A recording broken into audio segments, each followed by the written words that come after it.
Hi, boys and girls. Today I have another version of Goldilocks and the Three Bears. Once there was a little girl called Goldilocks.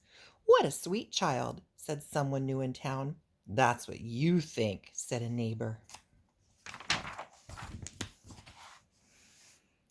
One morning, Goldilocks' mother sent her to buy muffins in the next village.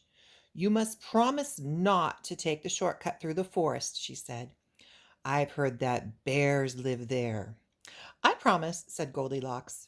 But to tell the truth, Goldilocks was one of those naughty little girls who did exactly as they please. There's the forest. It says danger, very risky, not a good idea. Turn back, go the other way.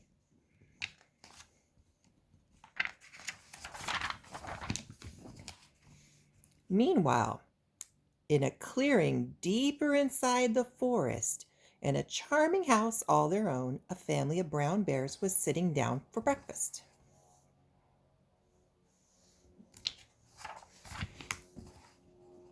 "Patooey!" cried big old Papa Bear. "This porridge is scalding. I've burned my tongue. I'm dying!" cried Baby Bear. "Now really," said Mama Bear, who was the medium size, "that's quite enough." "I know," said Papa Bear. "Why don't we go for a spin while the porridge is cooling?" "Excellent," said Mama Bear. So they went on their rusty old bicycle. So they got on their rusty old bicycle and off they went.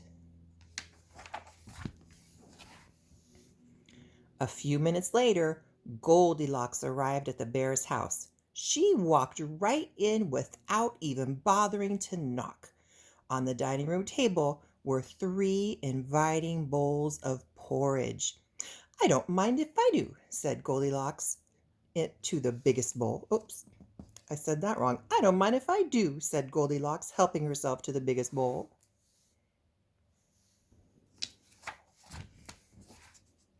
But the porridge in the biggest bowl was much too hot. "Patooey!" cried Goldilocks, and she spat it out. Next, she tasted the porridge in the medium-sized bowl, but that porridge was much too cold. Then Goldilocks tasted the porridge in the little bowl, and it was just right, neither too hot nor too cold. In fact, she liked it so much that she gobbled it all up. Feeling full and satisfied, Goldilocks thought it would be great fun to have a look around. Right away, she noticed a lot of coarse brown fur everywhere. "They must have kitties," she said. In the parlor, there were three chairs. "I don't mind if I do," she said, climbing into the biggest one. But the biggest chair was much too hard, and she just couldn't get comfortable.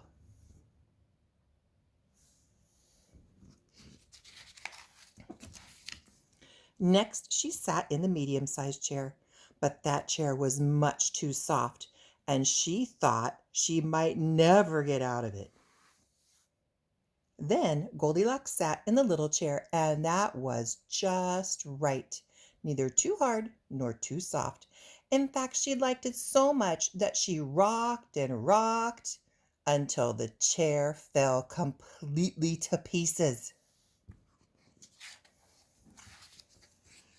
Now all that rocking left Goldilocks quite tuckered out. "I could take a little snooze," she said, so she went to look for a comfy place to nap. Upstairs were three beds. "I don't mind if I do," said Goldilocks, and she got into the biggest one, but the head of the biggest bed was much too high.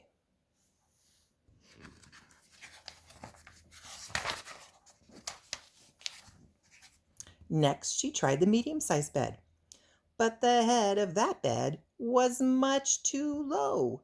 Then Goldilocks tried the little bed, and it was just right. Soon she was all nice and cozy and sound asleep. She did not hear the bears come home.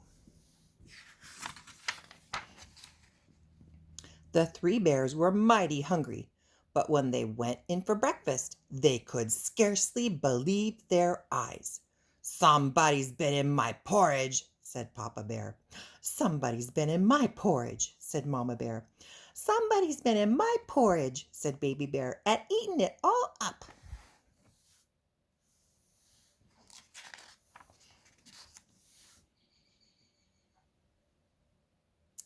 In the parlor, the three bears were in for another little surprise. "Somebody's been sitting in my chair," said Papa Bear. "Somebody's been sitting in my chair," said Mama Bear. "Somebody's been sitting in my chair," said Baby Bear, "and broken it to smithereens." The three bears went upstairs on tiptoe, not knowing what they would discover. At first everything seemed fine, but then Papa Bear lay down on his big brass bed. "Somebody's been lying in my bed," he cried, and he was not amused.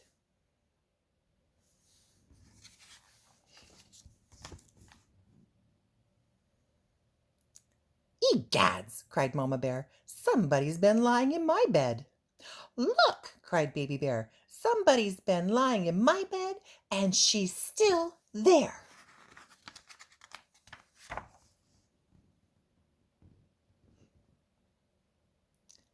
"Now see here!" roared Papa Bear. Goldilocks woke up with a start, and her eyes nearly popped out of her head.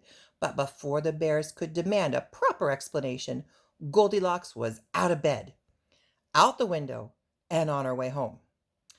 "Who was that little girl?" asked Baby Bear. "I have no idea," said Mama Bear, "but I hope we never see her again." And they never did. The end.